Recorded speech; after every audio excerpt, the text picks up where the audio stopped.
السلام عليكم. أعوذ بالله من الشيطان الرجيم. بسم الله الرحمن الرحيم. الحمد لله نحمده ونستعينه ونؤمن به ونتوكل عليه ونعوذ بالله من شرور أنفسنا ومن سيئات أعمالنا. من يهد الله فلا مضل له ومن يضلل فلا هادي له. ونشهد أن لا إله إلا الله وحده لا شريك له ونشهد أن محمدا عبده ورسوله أرسله بالهدى ودين الحق ليظهره على الدين كله ولو كره المشركون. أما بعد فإن خير الحديث كتاب الله وخير الهدي هدي محمد صلى الله عليه وسلم وشر الأمور محدثاتها وكل محدثة بدعة وكل بدعة ضلالة وكل ضلالة في النار. وما توفيقي إلا بالله عليه توكلت وإليه أنيب. أعوذ بالله من الشيطان الرجيم. بسم الله الرحمن الرحيم. ويسألونك عن الروح قل الروح من أمر ربي وما أوتيتم من العلم إلا قليلا. صدق الله العظيم. ആദരണീയരായ അധ്യക്ഷനവർകളെ, അനുഗ്രഹീതമായ ഈ സെഷൻ്റെ ഉദ്ഘാടന കർമ്മം നിർവഹിച്ച പ്രമുഖ പണ്ഡിതനും പ്രഭാഷകനും ആദർശവേദിയിലെ നിറസാന്നിധ്യവുമായ ചുഴലി മുഹീദ്ദീൻ ബാഖവി ഉസ്താദ് അവർകളെ, ബഹുമാന്യരായ സമസ്ത കേരള ജംഇയ്യത്തുൽ കീഴ്ഘടകങ്ങളുടെയും സാരഥികളെ, അനുഗ്രഹീതമായ ഈ മജ്ലിസിൽ ഒത്തുകൂടിയ എൻ്റെ പ്രിയപ്പെട്ട ജ്യേഷ്ഠാനുജന്മാരെ, സഹോദരങ്ങളെ, വിശിഷ്യ ഈ പ്രശസ്തമായ ഇർഫാനിയ കോളേജിൽ നിന്ന്, അതിൻ്റെ ബ്രാഞ്ചുകളിൽ നിന്നും ബിരുദം വാങ്ങിയ പണ്ഡിതന്മാരെ, മുതാലിം സുഹൃത്തുക്കളെ,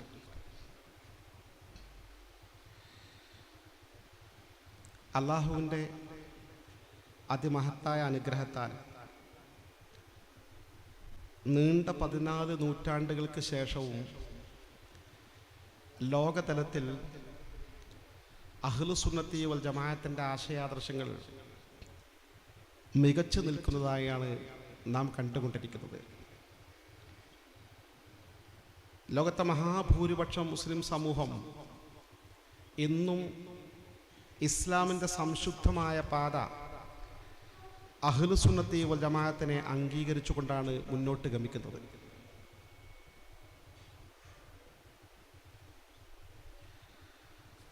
സുന്നത്ത് ജമാഅത്തിനെ സംബന്ധിച്ചിടത്തോളം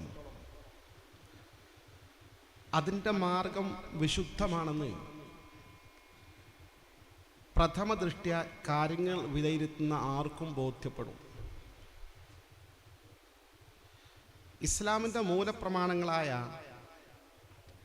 വിശുദ്ധ ഖുർആനും തിരുസുന്നത്തും അത് സ്വതന്ത്രമായി ആരും വ്യാഖ്യാനിച്ചുകൂടാ. ആ വ്യാഖ്യാനങ്ങൾ നമുക്ക് സ്വീകാര്യമല്ല. മറിച്ച് സംശുദ്ധരും മാതൃകാ യോഗ്യരുമെന്ന് പ്രവാചക തിരുമേനിയും വിശുദ്ധ ഖുർആനും സാക്ഷ്യപ്പെടുത്തിയ ഉത്തമ തലമുറയിലെ സ്വഹാബത്തും അവരുടെ അനുയായികളും തലമുറകളും അടുത്ത തലമുറകളും വിശദീകരിച്ച വിശദീകരണങ്ങൾ മാത്രം അംഗീകരിക്കുന്ന ആ സച്ചരിതരായ തലമുറകൾ, മുൻഗാമികൾ ഈ പ്രമാണങ്ങൾ വ്യാഖ്യാനിച്ച് ക്രോഡീകരിച്ച് രേഖപ്പെടുത്തിയ മദ്ഹബിൻ്റെ കിതാബുകൾ ആധാരമാക്കുന്ന ഒരു സംശുദ്ധമായ പാതയാണ് അഹ്ലുസുന്നത്തി വൽ ജമാഅത്ത്. നമ്മെ സംബന്ധിച്ചിടത്തോളം ഒരു പ്രശ്നത്തിൻ്റെ പ്രത്യുത്തരം കിട്ടാൻ നേരിട്ട് വിശുദ്ധ ഖുർആൻ പരിശോധിക്കാൻ നമ്മൾ പോകുന്നില്ല. നേരിട്ട് ഈ വിഷയത്തിൽ നബിവചനം സെർച്ച് ചെയ്യാൻ പോകുന്നില്ല. മറിച്ച് ഈ വിഷയത്തിൽ വന്ന് സമഗ്രമായ അറിവുള്ള പ്രവാചക തിരുമേനി നമ്മോട് അനുഗമിക്കാനും അനുധാവനം ചെയ്യാനും കൽപ്പിച്ച മഹാന്മാരായ സ്വഹാബത്തും താബിഴുകളും ഈ പ്രമാണങ്ങൾ വ്യാഖ്യാനിച്ച് വിശദീകരിച്ച് രേഖപ്പെടുത്തി വെച്ച മതവിധികൾ അതേപടി സ്വീകരിക്കുന്നവരാണ് നാം എന്നുള്ളത് കൊണ്ട് തന്നെ നേർമാർഗത്തിൽ നിന്ന് വ്യതിചരിച്ചു പോകുന്ന പ്രശ്നമേ ഇല്ല. അതുകൊണ്ട് തന്നെ സുന്നത്ത് ജമാഅത്തിനെതിരെ ഏറെ ആരോപണം ഉന്നയിക്കുന്നതും ഒരുപാട് ആളുകളെ തെറ്റിദ്ധരിപ്പിച്ചുകൊണ്ടിരിക്കുന്നതുമായ പ്രധാനപ്പെട്ട ഒരു വിഷയമാണ് മഹാത്മാക്കളുമായി ബന്ധപ്പെട്ട് സുന്നത്ത് ജമാഅത്ത് അംഗീകരിക്കുന്ന നിലപാടുകൾ. നാം സുന്നികൾ തവസ്സുൽ ചെയ്യുന്നവരാണ്, നാം തബറുക്ക് അംഗീകരിക്കുന്നവരാണ്, നാം ഇസ്തിഗാസ ശരിവെക്കുന്നവരാണ്. ഇത് മൂന്നും പ്രവൃത്തി പദത്തിൽ കൊണ്ടുവരുന്നവരാണ്, അതിനെ ശരിവെക്കുന്നവരും അംഗീകരിക്കുന്നവരുമാണ് അഹ്ലുസ് സുന്നത്തി വൽ ജമാഅത്ത്. ബദർ മൗലിദ് ഓതുകയാണെങ്കിൽ മഹാന്മാരായ ബദരീങ്ങളെ തവസ്സുൽ ചെയ്യാതെ നമുക്ക് ബദർ മൗലിദ് ഓതാൻ സാധ്യമല്ല. തവസ്സൽനാ ബിബിസ്മില്ലാഹ് വബിൽ ഹാദി റസൂലില്ലാഹ് വകുല്ലി മുജാഹിദിൻ ലില്ലാഹ് വഅഹ്ലിൽ ബദരി യാ അല്ലാഹ്. അല്ലാഹുവേ, നിന്റെ നാമങ്ങൾ മുൻനിർത്തി നിന്നോട് ഞങ്ങൾ പ്രാർത്ഥിക്കുന്നു. നിന്റെ ഹബീബായ പ്രവാചകരെ മുൻനിർത്തി പ്രാർത്ഥിക്കുന്നു. നിന്റെ മാർഗത്തെ യുദ്ധം ചെയ്യുന്ന സകലമാന യോദ്ധാക്കളെ മുൻനിർത്തി പ്രാർത്ഥിക്കുന്നു. വഅഹ്ലിൽ ബദരി യാ അല്ലാഹ്, വിശേഷിച്ച് ബദരീങ്ങളെ മുൻനിർത്തി പ്രാർത്ഥിക്കുന്നു. ഇങ്ങനെ മഹാത്മാക്കളെ മുൻനിർത്തി പ്രാർത്ഥിക്കുന്ന പ്രാർത്ഥനാ രീതിക്കാണ് തവസ്സുൽ എന്ന് പറയുന്നത്. അല്ലെങ്കിൽ വിവാദ വിധേയമായ തവസ്സുൽ ഇതാണ്. ഈ തവസ്സുൽ നാം അംഗീകരിക്കുന്നു, പ്രവൃത്തി പദത്തിൽ കൊണ്ടുവരുന്നു. നമ്മുടെ ജീവിതത്തിന്റെ നിഖില മേഖലകളും പ്രാർത്ഥനയ്ക്ക് നമ്മൾ ആധാരമാക്കുന്ന ഒരു രീതി ഇതാണ്.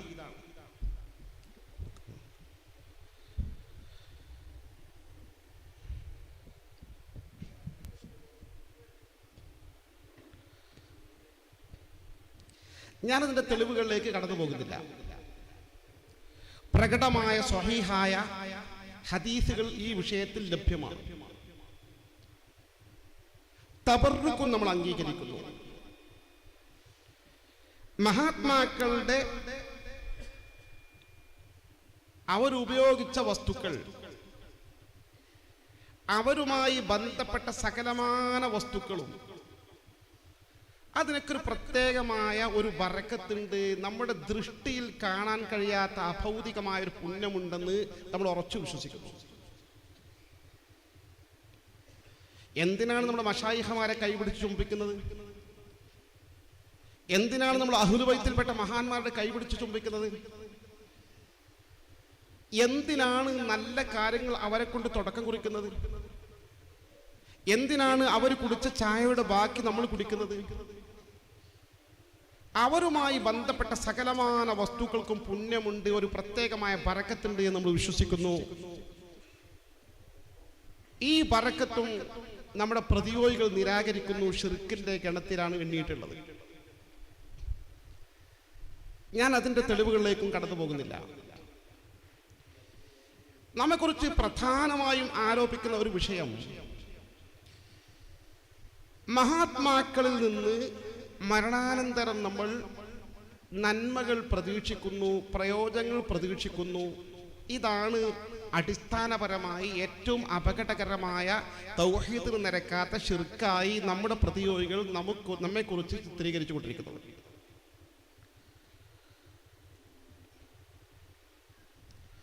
സത്യത്തിൽ ജീവിച്ചിരിക്കുന്ന മഹാത്മാക്കളിൽ നിന്നും നാം ഈ തരത്തിലുള്ള വിശകലനം ചെയ്യുകയാണെങ്കിൽ നന്മകൾ നമ്മൾ പ്രതീക്ഷിച്ചു കൊണ്ടിരിക്കുന്നുണ്ട്. അത് മരണാനന്തരവും തുടരുന്നു എന്നതാണ് സത്യം.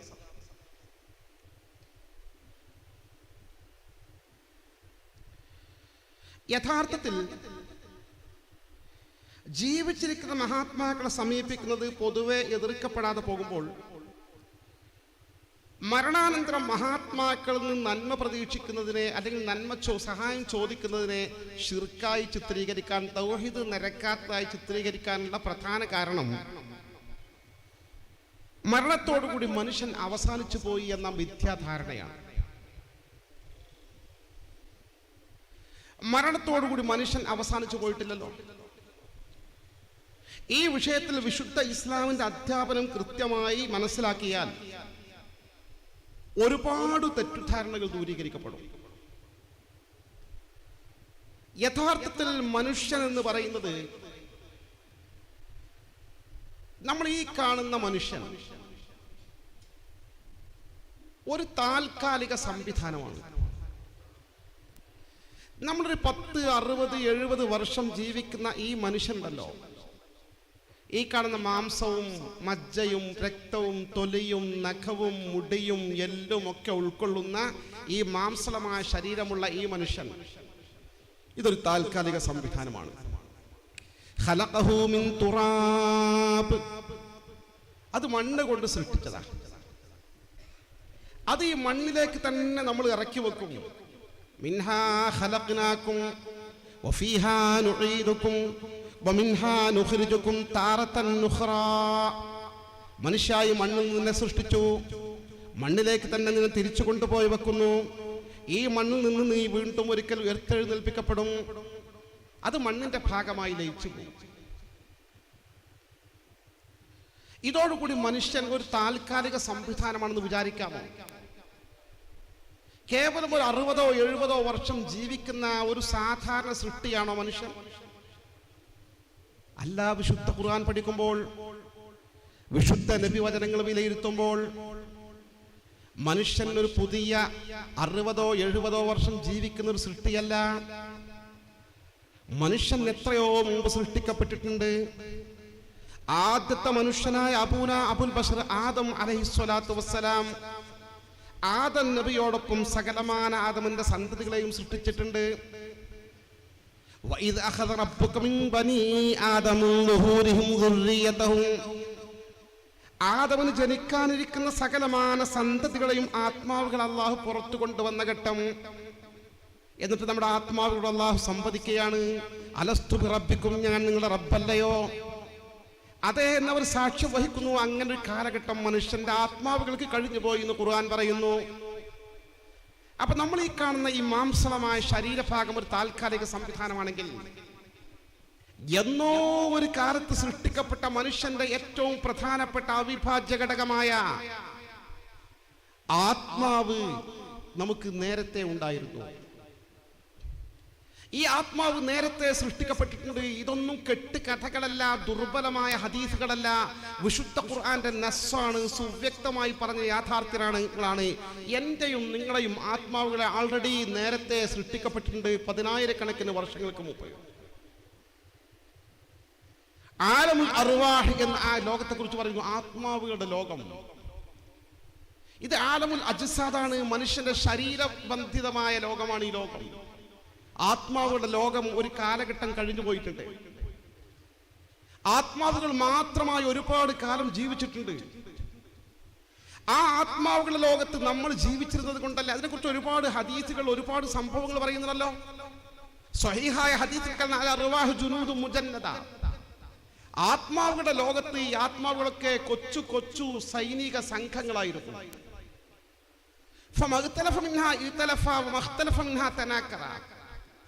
ആത്മാവുകൾ ആ ലോകത്ത് ജീവിച്ചിരിക്കുന്ന കാലഘട്ടത്തിൽ പരസ്പരം രഞ്ജിപ്പും യോജിപ്പും സൗഹൃദവും ഉണ്ടായിരുന്നെങ്കിൽ, ഇവിടെ വരുമ്പോൾ ആ ആത്മാവിന്റെ ഉടമകൾ പരസ്പരം കണ്ടുമുട്ടിയാൽ വേഗം ലോക്യമാകും, സ്നേഹമാകും, വലിയ ബന്ധമാകും. നേരെ മറിച്ച് അവിടെ പരസ്പരം യോജിപ്പില്ലാത്ത ആത്മാവുകളാണെങ്കിൽ തനാക്കറ ഇവിടെ വെച്ച് എത്ര ലോകം കൂടിയാലും, എത്ര സ്നേഹം കൂടിയാലും, എത്ര ബന്ധപ്പെട്ടാലും പരസ്പരം അടുപ്പട് തോന്നൂല. സയ്യിദുനാ റസൂലുള്ളാഹി സ്വഹീഹായ ഹദീസാണല്ലോ. ആ ആത്മാവുകൾ ഉള്ളത് കൊണ്ട് തന്നെയാണല്ലോ 5000 വർഷങ്ങൾക്ക് മുമ്പ് ഖലീലുല്ലാഹി ഇബ്രാഹിം അലൈഹിസ്സലാത്തു വസ്സലാം ഹജ്ജിന് ആളുകളെ വിളിച്ചില്ലേ? അല്ലാഹു നിർദ്ദേശിച്ചല്ലോ, വഅദ്ദിം ഫിന്നാസി ബിൽ ഹജ്ജ്. കഅബ പുനർനിർമ്മാണം നടത്തിയ ശേഷം ഇബ്രാഹിം, നിങ്ങൾ ആളുകളെ ഹജ്ജിന് വിളിക്കുക, ആളുകൾ ഹജ്ജിന് വരട്ടെ ഈ കഅബയിലേക്ക്. ഇബ്രാഹിം ചോദിച്ചു, ഞാൻ അവരെ വിളിക്കാം, പക്ഷെ അല്ലാഹുവേ, ലോകത്ത് വരാനിരിക്കുന്ന കോടാനുകോടി ആളുകൾക്ക് എനിക്ക് എങ്ങനെയാണ് കേൾപ്പിക്കാൻ സാധിക്കുക? ഇബ്രാഹിം, നിങ്ങൾ വിളിക്കുക, ഞാനാണ് കേൾപ്പിക്കുന്നവൻ. ഈ കാര്യം വിശദീകരിച്ചുകൊണ്ട് മഹാത്മാക്കൾ രേഖപ്പെടുത്തിയിരിക്കുന്നു. എങ്ങനെ കേൾക്കാതിരിക്കാനാണ്? അന്ന് കേൾക്കാനുള്ള എല്ലാ സംവിധാനവും നിലവിലുണ്ട്. ലോകത്ത് അവസാന ഘട്ടത്തിൽ ജനിക്കാനിരിക്കുന്ന കുഞ്ഞുൾപ്പെടെയുള്ള സകലമാന ജനകോടികളുടെയും ആത്മാവുകൾ ആൾറെഡി അന്ന് സൃഷ്ടിക്കപ്പെട്ടിട്ടുണ്ട്. ഇബ്രാഹിം നബിയുടെ വിളി കേൾക്കാൻ അള്ളാഹു തീരുമാനിച്ച സകലമാന ആത്മാവുകളും അന്ന് ആ വിളി കേട്ടിട്ടുണ്ട്. അതുകൊണ്ടാണ് നമ്മൾ കരിപ്പൂരിൽ നിന്ന് ഹജ്ജിന് ഇഹ്റാം ചെയ്താൽ, ഇനി നിങ്ങൾ കണ്ണൂർ എയർപോർട്ടിൽ ഹജ്ജിന് ഇഹ്റാം ചെയ്താൽ, അല്ലെങ്കിൽ ഉംറയ്ക്ക് ഇഹ്റാം ചെയ്താൽ നമ്മൾ പറയുന്നത് ലബ്ബൈക് അല്ലാഹുമ്മ ലബ്ബൈക് ലബ്ബൈക ലാ ശരീക ലക ലബ്ബൈക് ഇന്നൽ ഹംദ വന്നിഅമത ലക വൽ മുൽക് ലാ ശരീക ലക് ലബ്ബൈക അല്ലാഹുമ്മ ലബ്ബൈക്. അല്ലാഹുവേ, നീ നിർദ്ദേശിച്ചതനുസരിച്ച് ഇബ്രാഹിം നബി വിളിച്ച വിളി ഞാൻ കേട്ടിട്ടുണ്ട്. ഇതാ ഞാൻ ആ കേട്ട് ഉത്തരം ചെയ്യുന്നു. ആൻസറാണ്. അള്ളാഹു അങ്ങനെയാണല്ലോ പറയാൻ പഠിപ്പിച്ചത്. നിന്റെ വിളി ഞാൻ കേട്ടിട്ടുണ്ട്, കേട്ടിട്ട് ഇതാ വരുന്നു. അന്ന് നമ്മൾ കേട്ടിട്ടുണ്ട്. എന്നാ എന്താ ഓർമ്മയിലില്ലാത്തത്? ഓർമ്മയില്ലാതെ മാത്രമല്ലാത്തത്. നമ്മൾ ഉമ്മാനോട് ചോദിച്ചു നോക്കാണി, എടാ എനിക്ക് 3 വയസ്സായ സമയത്ത് നല്ലൊരു അടിപൊളി ഷർട്ടിന്, ഒരു പച്ച ഷർട്ട്, എന്തൊരു ഭംഗിയായിരുന്നു, അന്ന് ഭയങ്കര ആകർഷകമായിരുന്നു അത് എന്ന് പറഞ്ഞൊരു ഉമ്മ. പക്ഷെ ആ പച്ച ഷർട്ട് നമുക്ക് ഓർമ്മല്ലോ. നമ്മൾ ഈ ജീവിച്ച ഈ കാലഘട്ടത്തിലെ സംഭവങ്ങൾ നമ്മൾ മറന്നുപോയിട്ടുണ്ട്. സത്യത്തിൽ അർവാഹിന്റെ കാലഘട്ടത്തിലെ സംഭവങ്ങൾ നമ്മുടെ സ്മൃതിപഥത്തിൽ തെളിഞ്ഞു വരുന്നില്ല എന്നാണ് സത്യം. യഥാർത്ഥത്തിൽ ആ ലോകത്ത്, ആത്മീയ ലോകത്ത് നമ്മൾ ജീവിച്ചിട്ടുണ്ട്, ദീർഘകാലം ജീവിച്ചിട്ടുണ്ട് എന്ന് മാത്രമല്ല, നമ്മൾ അള്ളാഹു വിളിക്കാൻ പറഞ്ഞ ആ വിളി കേട്ടിട്ടുണ്ട്, കേൾക്കാൻ സാധിച്ചവരൊക്കെ കേട്ടിട്ടുണ്ട്. ഒരു സത്യമാണ്. അങ്ങനെ കാലഘട്ടം കുറെ കടന്നുപോയി. നമ്മുടെ മനുഷ്യൻ മാതാവിന്റെ ഗർഭാശയത്തിൽ വെച്ച് ഭ്രൂണം പിറവിയെടുക്കുന്ന ഘട്ടത്തിൽ സ്വഹീഹായ ഹദീസിൽ കാണാം, ബഅസല്ലാഹു ഇലൈഹാ മലക്കഹു, അള്ളാഹു തന്റെ മലക്കിനെ ആ ഭ്രൂണത്തിലേക്ക് നിയോഗിക്കുകയാണ്. എന്തുമായിട്ടാണ് നിയോഗിക്കുന്നത്? ആ റൂഹുമായിട്ടാണ് നിയോഗിക്കുന്നത്. അപ്പോൾ റൂഹ് ആൾറെഡി നേരത്തെ സൃഷ്ടിച്ചിട്ടുണ്ട്. ആ റൂഹിനെ കൊണ്ടുവന്ന് മാതാവിന്റെ ഗർഭാശയത്തിൽ കിടക്കുന്ന ഭ്രൂണത്തിൽ കൊണ്ടുവന്ന് നിക്ഷേപിക്കുകയാണ്, അതിൽ സന്നിവേശിപ്പിക്കുകയാണ്, ആ ഭ്രൂണത്തുമായി കലർത്തുകയാണ് ഈ ആത്മാവിനെ. അപ്പൊ ആത്മാവ് നേരത്തെ, പിന്നെയാണ് ഭ്രൂണവും ആത്മാവും തമ്മിൽ സംയോജിക്കുന്നത്. മാതാവിന്റെ ഗർഭാശയത്തിൽ 2ാമത്തെ ഘട്ടം ജീവിതം കഴിഞ്ഞു. 3ാമത്തെ ഘട്ടം ജീവിതത്തിലാണ് ഇപ്പൊ നമ്മൾ ഉള്ളത്. ഈ ജീവിതവും ശാശ്വതമല്ല, നമ്മൾ മുന്നോട്ട് 4ാമത്തെ ജീവിതത്തിലേക്ക് നമ്മൾ കടന്നു പോവുകയാണ് മരണത്തോടുകൂടി.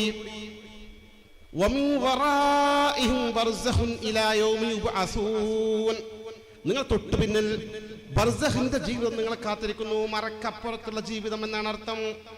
അതും ശാശ്വതമല്ല, 4ാമത്തെ ജീവിതമാണ്. 4ാമത്തെ ജീവിതം ആലമുൽ അർവാഹിന്റെ ജീവിതം നമ്പർ 1. 2ാമത്തെ മാതാവിന്റെ ഗർഭാശയത്തിലെ ജീവിതം. 3ാമത്തത് ഈ ലോകത്തെ ജീവിതം. 4ാമത്തെ ബർസഖിന്റെ ലോകത്തെ ജീവിതം, ഖബറിന്റെ ലോകത്തെ ജീവിതം, മറക്കപ്പുറത്തുള്ള ജീവിതമാണ്. അതും ജീവിതമാണ്. ഇലാ യൗമി യുബ്അസൂൻ, പുനർജന്മം വരെ അതും ജീവിതം എന്നാണ് വിശുദ്ധ ഖുർആൻ പഠിപ്പിച്ചത്. അതുകൊണ്ടല്ലേ മരിച്ചോടത്ത് പോയിട്ട് മരിച്ച ആളെ സിയാറത്ത് ചെയ്യാൻ പോകുമ്പോൾ എങ്ങനെ നമ്മൾ സലാം പറയേണ്ടത്? അസ്സലാമു അലൈക യാ ഉമ്മി വഇന്നാ ഇൻഷാ അല്ലാഹു ബികും ലാഹിഖൂൻ. എൻ്റെ പ്രിയപ്പെട്ട ഉമ്മ, നിങ്ങൾക്ക് അള്ളാന്റെ സമാധാനം എന്നും വർഷിക്കുമാറാകട്ടെ. ഇൻഷാ അല്ലാഹ് ഞങ്ങളൊക്കെ ഇങ്ങോട്ട് വരാനുള്ളത് അമ്മ അപ്പൊ വരും, കാത്തിരിക്കുക. എൻ്റെ പ്രിയപ്പെട്ടവരെ, ഉമ്മ കേൾക്കുമെന്നാണ് സകലമാന മുഹദ്ദിസുകളും പറയുന്നത്, സകലമാന ഇമാമികളും ഹദീസ് വ്യാഖ്യാനിച്ചുകൊണ്ട് പറയുന്നത്. നമ്മളെ മരിച്ച ഉപ്പ കേൾക്കും സലാം പറഞ്ഞാൽ എന്നാണ് പറയുന്നത്. ഇതൊന്നും വ്യാജമായ ദുർബലമായ വ്യാഖ്യാനങ്ങളോ വിശദീകരണങ്ങളോ അല്ല. മഹാന്മാർ മുഴുവൻ ഐക്യകണ്ഠേനെ രേഖപ്പെടുത്തിയ വസ്തുതകളാണ്, പരമാർത്ഥങ്ങളാണ്. എൻ്റെ ഉമ്മ ഞാൻ ഖബറുകൾ ചെല്ലുന്ന സമയത്ത് എൻ്റെ സലാം കേൾക്കുന്നില്ലെങ്കിൽ ഞാൻ പറയാൻ എന്നോട് എൻ്റെ റബ്ബ് കൽപ്പിക്കുക, അല്ലാഹുമ്മ ബല്ലിഗ് ഉമ്മി മിന്നി അസ്സലാം. പടച്ചോനെ, എൻ്റെ ഉമ്മാക്ക് എൻ്റെ സമാധാനത്തിൻ്റെ പ്രാർത്ഥന എത്തിച്ചു കൊടുക്കണേ എന്നാ പറയേണ്ടത്. അങ്ങനെയല്ല. നമ്മൾ നേർക്ക് നേരെ കാണുമ്പോൾ അസ്സലാമു അലൈക്കും എന്ന് പറയുന്നത് പോലെ നേരിട്ട് ഖബറാളികളെ ചെന്ന് കണ്ടാൽ അസ്സലാമു അലൈക്കും ദാറ ഖൗമി മുഅ്മിനീൻ വ ഇന്നാ ഇൻഷാ അല്ലാഹു ബികും ലാഹിഖൂൻ. മുഅ്മിനീങ്ങളുടെ ഈ പുതിയ ഭവനങ്ങളിൽ താമസിക്കുന്ന എൻ്റെ പ്രിയപ്പെട്ട സഹോദരങ്ങളെ, നിങ്ങൾക്ക് റബ്ബിന്റെ സമാധാനം ഉണ്ടാകട്ടെ. ഇൻഷാ അല്ലാഹ് നാളെ ഇങ്ങോട്ട് ഞങ്ങൾ വരാനിരിക്കുകയാണ്. അവരവിടെ ജീവിച്ചിരിക്കുകയാണെന്ന് മാത്രമല്ല, നമ്മൾ ചെല്ലുന്നത് അവർ തിരിച്ചറിയുക പോലും ചെയ്യും. നമ്മൾ ചെല്ലുന്നത് സന്ദർശിക്കുന്നത് തിരിച്ചറിയും. ഇതൊന്നും നിരാകരിക്കേണ്ട, നിഷേധിക്കേണ്ട യാഥാർത്ഥ്യ വസ്തുതകളല്ല. ഇതൊന്നും ഇത് നിഷേധിക്കുന്ന, ഈ മഹാത്മാക്കളുടെ കഴിവിനെ നിഷേധിക്കുന്ന, മരിച്ചവരുടെ കഴിവിനെ നിഷേധിക്കുന്ന ഏതൊരാളെ മുമ്പിൽ ചെന്ന് പറഞ്ഞാലും ഇതൊന്നും നിഷേധിക്കാൻ അവർ കഴിയില്ല. കാരണം വസ്തുതകളുടെ, പ്രമാണങ്ങളുടെ പിൻബലമുണ്ട്. എൻ്റെ പ്രിയപ്പെട്ടവരെ, മരിച്ചവർക്ക് കൃത്യമായി കാര്യങ്ങൾ തിരിച്ചറിയാൻ സാധിക്കുമെന്ന് മാത്രമല്ല, വെള്ളിയാഴ്ച പോലുള്ള ദിവസങ്ങൾ ആത്മാവും അവരുടെ ശരീരവും തമ്മിൽ പ്രത്യേകമായ ചില ബന്ധമുണ്ടാകുന്ന, ഖബറും തമ്മിൽ പ്രത്യേകമായി ബന്ധമുണ്ടാകുന്ന ഘട്ടമാണ്.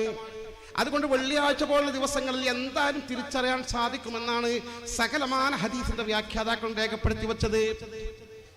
എന്ന് മാത്രമല്ല, എൻ്റെ പ്രിയപ്പെട്ടവരെ, ഇതൊക്കെ എതിർക്കുന്ന മുജാഹിദ് ജമാഅത്ത് വിഭാഗങ്ങൾക്ക് സ്വീകാര്യനായ ലോകത്തെ ഏറ്റവും വലിയ പ്രമുഖനായ പണ്ഡിതനാണ് ഷെയ്ഖുൽ ഇസ്ലാം ഇബ്നു തൈമിയ. അദ്ദേഹം തന്റെ ഫത്താവയിൽ ഇക്കാര്യം വിശദീകരിച്ചുകൊണ്ട് അദ്ദേഹം കൃത്യമായി തെളിവുദ്ധരിച്ചുകൊണ്ട് പറയുന്നു, മരിച്ച ആളുകൾക്ക് തന്റെ സന്ദർശകരെ തിരിച്ചറിയാൻ സാധിക്കും. ഇന്ന് വെള്ളിയാഴ്ചയാണ്. ഉമ്മാന്റെ ഖബറിൽ നിങ്ങൾ ഒന്ന് പോയിട്ടൊരു സലാം പറഞ്ഞാൽ, ഒരു ഫാത്തിഹോദി ഉമ്മാക്ക് നിങ്ങൾ ഹദിയ ചെയ്താൽ, ഉമ്മാനോട് സലാം പറഞ്ഞ് യാത്ര ചെയ്ത് പോന്നാൽ ജീവിച്ചിരുന്ന കാലത്ത് ഉമ്മാനെ കണ്ടിട്ടല്ലേ നിങ്ങൾ യാത്ര പോവുക. അതിന് സമാനമായിരിക്കും, എൻ്റെ മോന് വന്നല്ലോ, പോകുന്ന സമയത്ത് യാത്ര പറഞ്ഞല്ലോ, എനിക്കൊരു സമ്മാനം തന്നിട്ടാണല്ലോ പോയത് എന്ന് ഉമ്മ സന്തോഷത്തോടുകൂടി ഓർക്കുമെന്ന്, അനുഭവിച്ചറിയുമെന്ന് ആര് പറയുന്നു? ഹബീബായ തങ്ങൾ പറയുന്നു എന്ന് മാത്രമല്ല, ആ ഹദീസ് എടുത്ത് ഉദ്ധരിക്കുന്നത് ഷെയ്ഖുൽ ഇസ്ലാം ഇബ്നു തൈമിയയാണ്. അദ്ദേഹം തന്റെ ഫത്താവയിൽ പറയുന്നു, ലോകത്തെ ഏതൊരു മുഅ്മിനായ മനുഷ്യനും ഇന്ന ആളാകണമെന്നില്ല, ഇന്ന തരത്തിൽ ഖബറിൽ കിടക്കുന്ന ആളാകണമെന്നില്ല. ഒരു മുഅ്മിനായ ഏതൊരു മനുഷ്യനും ഖബറിൽ കിടക്കുന്ന തന്റെ ഖബറാളിയായ സഹോദരന്റെ അരികിലൂടെ കടന്നു എന്നാൽ, വസല്ലമ എന്നിട്ട് സലാം പറഞ്ഞാൽ, സിയാറത്ത് ചെയ്താൽ, കാന യഅരിഫുഹു ഫിദ്ദുനിയ, ഈ ഖബറാളിക്ക് ജീവിതകാലത്ത് ദുനിയാവിൽ വെച്ച് ഈ സന്ദർശകനെ തിരിച്ചറിയാൻ കഴിയുമോ ഇല്ലേ എന്നതാണ് പ്രശ്നം. ജീവിച്ചിരുന്ന കാലഘട്ടത്തിൽ ഈ സന്ദർശകനെ തിരിച്ചറിയാൻ സാധിച്ചിരുന്നുവെങ്കിൽ ഇല്ല അറഫഹു, അത് ഉമ്മയാകണമെന്നില്ല, ഉപ്പയാകണമെന്നില്ല, ജ്യേഷ്ഠാനുജന്മാരാകണമെന്നില്ല, ഭാര്യ ഭർത്താക്കന്മാരാകണമെന്നില്ല, നാട്ടുകാരാകണമെന്നില്ല, കൂട്ടുകാരാകണമെന്നില്ല. ജീവിതകാലത്ത് കണ്ടാൽ തിരിച്ചറിയാൻ സാധിച്ചിരുന്ന ഒരു സുഹൃത്താണെങ്കിൽ ഖബർ സിയാറത്ത് ചെയ്താൽ ഇല്ല അറഫഹു, ആ സന്ദർശകനെ ഖബറാളിക്ക് തിരിച്ചറിയാൻ സാധിക്കുക തന്നെ ചെയ്യുമെന്ന് അഷ്റഫുൽ ഖൽഖ് നബി മുത്ത് മുഹമ്മദ് മുസ്തഫ. എൻ്റെ പ്രിയപ്പെട്ടവരെ, നാലാമത്തെ ജീവിതവും ഇങ്ങനെയാണ്. മരണത്തോട് മനുഷ്യൻ നശിച്ചിട്ടില്ല. അതൊക്കെ മിഥ്യാധാരണ. സാധാരണ മനുഷ്യനെ കുറിച്ചാണ് പറയുന്നത്. എന്നെ പോലെയുള്ള, നിങ്ങളെ പോലെയുള്ള, നമ്മുടെ നാട്ടിൽ താമസിക്കുന്ന, നമ്മുടെ വീട്ടിൽ താമസിക്കുന്ന സകലമാന മുഅ്മിനീങ്ങളെ കുറിച്ചാണ് പറയുന്നത്. സന്ദർശിച്ചാൽ സന്ദർശകനെ അവർക്ക് തിരിച്ചറിയാൻ സാധിക്കുമെന്ന് യാതൊരു സന്ദേഹവുമില്ല, സംശയവുമില്ല. എന്ന് മാത്രമല്ല, സ്വഹീഹുൽ ബുഖാരിയുടെ അധ്യായം തന്നെ കാണാം, ബാബുൻ ഇന്നൽ മയ്യിത ല യസ്മഉ ഖഫ്ഖൻ നിയാൽ. ഖബറിൽ കിടക്കുന്ന ഖബറാളിക്ക് തന്റെ ഖബറടക്കി തിരിച്ചു പോകുന്ന ആളുകളുടെ കാലിൽ ധരിച്ച ചെരുപ്പിന്റെ ടെക് ടെക് എന്ന പതന ശബ്ദം പോലും ഖബറിലേക്ക് കേൾക്കാൻ സാധിക്കുമെന്ന് പഠിപ്പിക്കുന്ന അധ്യായം സ്വഹീഹുൽ ബുഖാരി അധ്യായം. സ്വഹീഹുൽ ബുഖാരി ഒന്നും ലോകത്ത് ഒരു മുജാഹിദ്, ഒരു ജമാഅത്ത് നിഷേധിക്കണില്ലല്ലോ. എല്ലാവരും അംഗീകരിക്കാൻ ബാധ്യസ്ഥരാണല്ലോ. അസഹുൽ കുതുബ് ബഅദ കിതാബില്ല, അല്ലാഹുവിന്റെ കിതാബായ ഖുർആൻ കഴിഞ്ഞാൽ ലോകത്തെ ഏറ്റവും സ്വീകാര്യമായ ഗ്രന്ഥമാണ് സ്വഹീഹുൽ ബുഖാരി. ആ സ്വഹീഹുൽ ബുഖാരിയാണ് പറയുന്നത്, അതിലെ ഹദീസിലാണ് പറയുന്നത്, നമ്മളൊരു മുഅ്മിനായ മനുഷ്യനെ ഖബറടക്കിയാൽ ആ ഖബറടക്കം കഴിഞ്ഞിട്ട് നമ്മൾ എന്ത് ചെയ്യും? നമ്മൾ തൽഖീൻ ചൊല്ലും, തസ്ബീഹ് ചൊല്ലും, യാസീൻ ഓതി ദുആ ചെയ്യും. എല്ലാം കഴിഞ്ഞിട്ട് നമ്മളങ്ങനെ തിരിച്ചു പോകുന്നൊരു പോക്കുണ്ട്. എൻ്റെ സ്വന്തം ഉമ്മയാണ്, എൻ്റെ പെറ്റുമ്മയാണ്, എന്നെ ഒരുപാട് കാലം സ്നേഹിച്ച് താലോലിച്ച് ഓമനിച്ച് വളർത്തിയ, എൻ്റെ ദുഃഖങ്ങളിൽ പങ്കുചേർന്ന, എൻ്റെ സന്തോഷങ്ങൾ പങ്കുചേർന്ന, എനിക്ക് വേണ്ടി ഒരുപാട് കഷ്ടപ്പെട്ട ഉമ്മയാണ് ഈ ഖബറിൽ കിടക്കുന്നത്. ഞാൻ എങ്ങനെ തിരിച്ചു പോകും, ഇങ്ങനെ പോകാതിരിക്കുമെന്ന് പറഞ്ഞ് മനമില്ല മനസ്സോടെ മെല്ലെ മെല്ലെ മെല്ലെ മെല്ലെ അങ്ങനെ നടന്നു നീങ്ങുമ്പോൾ, സലാം പറഞ്ഞു പോകുമ്പോൾ സത്യത്തിൽ നമ്മുടെ ചെരുപ്പിന് ശബ്ദം പോലും ആ ഘട്ടത്തിലുണ്ടാകില്ല. പക്ഷേ ഹബീബായ തങ്ങൾ പറയുകയാണ്, പുറത്ത് നടക്കുന്ന സകലമാന ചലനങ്ങളും ആ ഖബറിൽ കിടക്കുന്ന ഉമ്മാക്കറിയാം, ആ സഹോദരനറിയാം, ആ ഉപ്പാക്കറിയാം. ആ പിരിഞ്ഞു പോരുന്ന ആളുകളെ കാലിൽ ധരിച്ച ചെരുപ്പിന്റെ ടക്ക് ടക്ക് എന്ന ശബ്ദം പോലും മയ്യിത്ത് കേൾക്കുമെന്ന് അഷ്റഫുൽ ഖൽഖ് നബി മുത്ത് മുഹമ്മദ് മുസ്തഫ. എന്റെ പ്രിയപ്പെട്ടവരെ, അതാണ് ഖബറിന്റെ ജീവിതം. അതാണ് ഖബറിന്റെ ജീവിതം എന്ന് മാത്രം. വീട്ടിൽ നമ്മൾ മയ്യിത്ത് കൊണ്ടുപോകുമ്പോഴോ മരിച്ചു എന്നാൽ നശിച്ചു എന്ന് വിചാരിച്ചു വെക്കല്ല സുഹൃത്തെ. അബൂ സഈദ് അൽ ഖുദ്രി റളിയല്ലാഹു അൻഹു ഇമാം അഹ്മദ് റിപ്പോർട്ട് ചെയ്യുന്ന സഹീഹായ ഹദീസിൽ പറയുന്നു, മരിച്ച നമ്മൾ ജനാസ കൊണ്ടുപോകുന്നില്ലേ, ആ ജനാസയെ കുറിച്ചാണ് പറയുന്നത്, മരിച്ച മയ്യിത്തിനെ കുറിച്ചാണ് പറയുന്നത്. ഇന്നൽ മയ്യിത്ത ലാ യഅരിഫു മൻ യഗ്സിലുഹു വമൻ യുകഫിനുഹു വമൻ യഹ്മിലുഹു വമൻ യുദ്രീഹി ഫീ ഖബ്രിഹി. മരിച്ചു കിടക്കുന്ന മയ്യിത്തിനറിയാം ആരാണ് തന്നെ കുളിപ്പിക്കുന്നത്. എന്റെ പ്രിയപ്പെട്ടവരെ, ആദരവായ റസൂലുള്ളാഹി സ്വല്ലല്ലാഹു അലൈഹി വസല്ലം സത്യം മാത്രം പറയുന്ന റസൂലുള്ളാഹി തങ്ങൾ പറയുകയാണ്, ഇന്നൽ മയ്യിത ല യഅരിഫു മൻ യുഗ്സിലുഹു.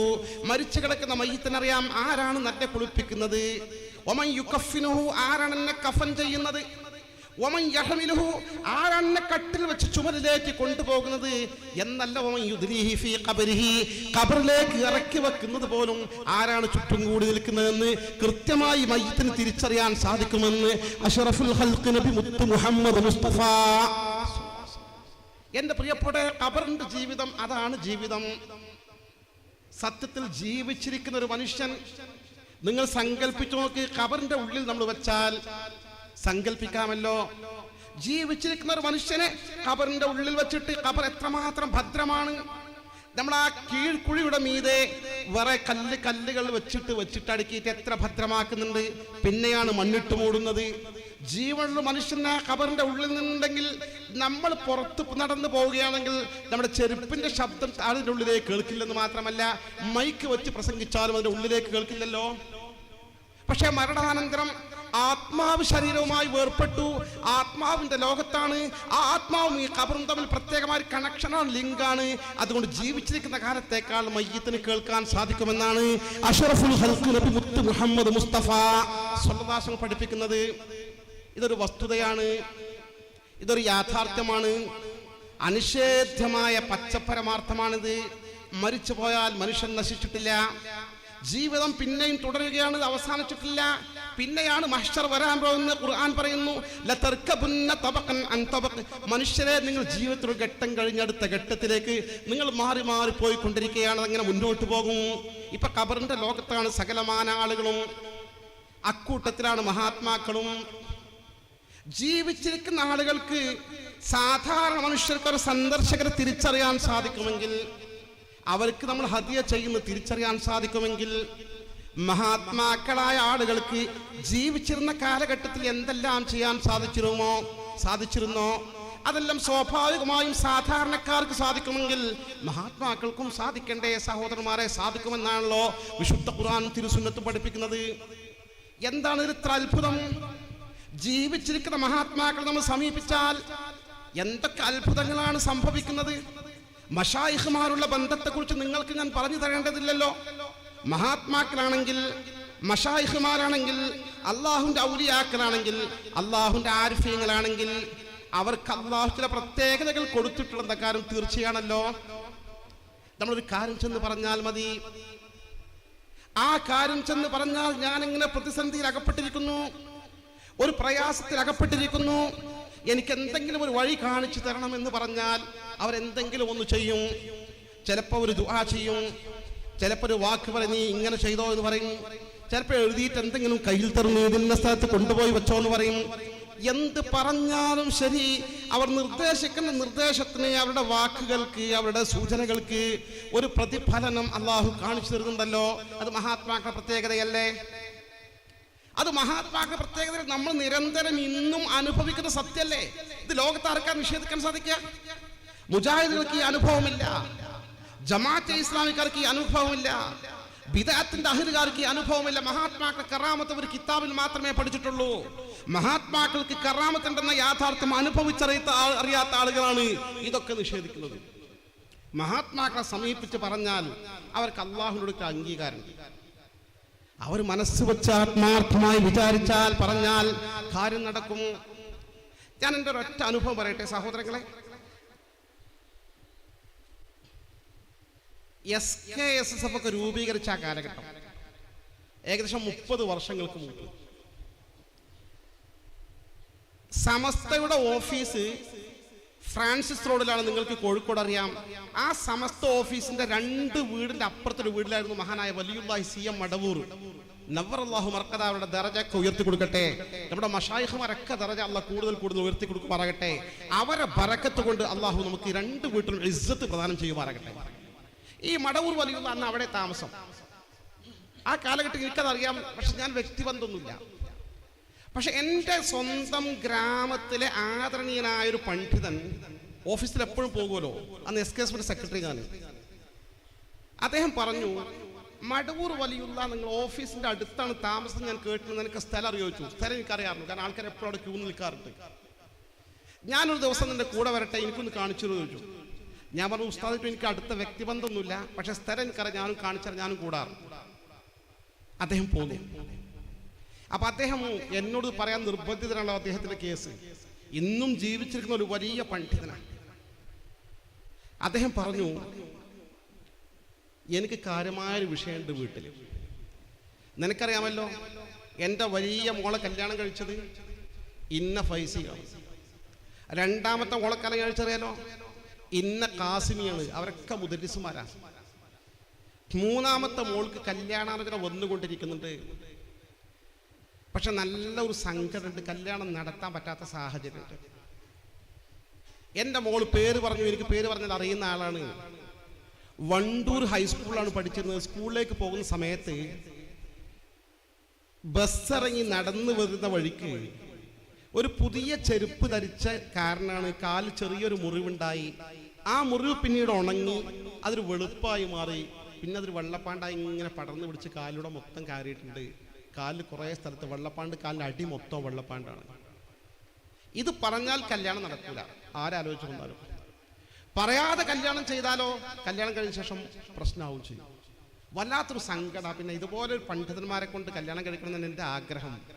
പക്ഷെ എന്ത് ചെയ്യും, ഒരുപാട് ചികിത്സിച്ചു. എന്നിട്ട് അദ്ദേഹം പറഞ്ഞു, ഏറ്റവും അവസാനം ചികിത്സിച്ചിരുന്നത് പാണ്ടിക്കാട് ടൗണിലുള്ള ഇന്ന ഹോമിയോ ഡോക്ടറായിരുന്നു. 2 കൊല്ലം ചികിത്സ തുടർന്നു. കുറേ നേരം വെയിലത്ത് കാല് കാണിക്കാനും ഒക്കെ അയാൾ ഒരുപാട് മരുന്നുകളുണ്ടായിരുന്നു. ആളിപ്പോൾ ഈ കഴിഞ്ഞ ആഴ്ച സ്വയം വെടിവെച്ച് മരിച്ചു. നീ പത്രത്തിൽ വായിച്ചു സംഭവം ഉണ്ടായിട്ടുണ്ട്. ഇനി ആ നിരാശ, ആ ചാൻസും ഇല്ല. ആ മടവൂർ വലിയുള്ളതിനോട് പറയാം. മൂപ്പരാളിപ്പോൾ നമുക്ക് അറിയുന്നൊരു കാര്യമായൊരു മഹാനായിട്ട് ഇവിടെ കാണുന്നത്. അപ്പോൾ എനിക്ക് ഈ സങ്കടം എന്ന് പറയാനാണ്. ഞാൻ പറഞ്ഞു, ഉസ്താദെ ഞാൻ കാണിച്ചു തരാം, ഇൻഷാ അല്ലാഹ് നമുക്ക് പോകാം. അങ്ങനെ അദ്ദേഹം എൻ്റെ കൂടെ ഒരിക്കൽ വന്നു. അപ്പോൾ ചെന്ന് നോക്കും, മടവൂർ വലിയ താമസിക്കുന്ന ആ വീട്ടിൻ്റെ താഴ്ഭാഗത്ത് നീണ്ട ക്യൂ ഉണ്ട്. ആ വീട്ടുകാരൻ 2 രൂപ കൊടുക്കണം മഹാനവറുകളെ കാണണമെങ്കിൽ. അത് ആ വീട്ടുകാരൻ നിശ്ചയിച്ചതാണ്. ഞാൻ അദ്ദേഹത്തിൻ്റെ കൂടെ ക്യൂവിൽ ഇങ്ങനെ നിന്നു. അങ്ങനെ ആളുകൾ ഒരു മഹാനായ മടവൂർ വലിയുള്ള മഹാനവർ ഷർട്ടിട്ടില്ല, ഒരു കട്ടിലിങ്ങനെ കിടക്കുക. കട്ടിലിങ്ങനെ കിടക്കുമ്പോൾ ഇദ്ദേഹത്തിന് ഊഴെത്തിയപ്പോൾ ഈ ഉസ്താദ് പറഞ്ഞു, ഈ സങ്കടം പറഞ്ഞു, കരഞ്ഞുകൊണ്ട് പറഞ്ഞു. മഹാനവർ പറഞ്ഞു, അത് വേണ്ട. അദ്ദേഹം പിന്നെ പറഞ്ഞു, നിങ്ങൾ ദുആ ചെയ്യണം, വല്ലാത്ത പ്രയാസം, അത് വേണ്ട.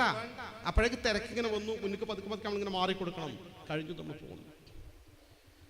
സുബ്ഹാന ജല്ല ജലാലുഹു. സഹോദരന്മാരെ, ഇത് ഈ സ്വപ്നം കണ്ട് പറയുന്ന കഥയല്ല, അഡ്രസ് ഇല്ലാത്ത കഥയുമല്ല. എൻ്റെ സ്വന്തം ഗ്രാമത്തിൽ ഇന്നും ജീവിച്ചിരിക്കുന്ന ഒരു കുടുംബത്തിൻ്റെ, ഒരു മഹാപണ്ഡിതന്റെ കുടുംബത്തിലെ കഥ ഞാൻ നേരിട്ട് ദൃക്സാക്ഷിയാ.